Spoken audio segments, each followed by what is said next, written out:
कहानी का नाम मेहनत का फल। ये कहानी है रामू काका की, जो एक साधारण किसान थे। रामू काका का जीवन सरल था लेकिन संघर्षों से भरा हुआ। वे रोज सुबह सूरज निकलने से पहले ही अपने खेतों में पहुंच जाते और देर रात तक मेहनत करते।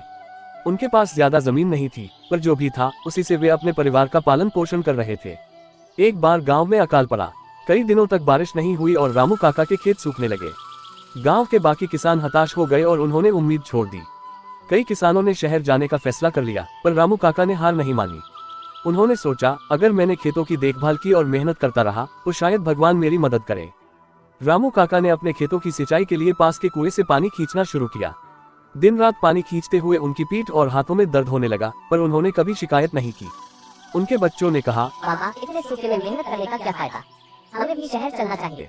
रामू काका मुस्कुराते हुए बोले, बेटा, मेहनत का फल हमेशा मीठा होता है।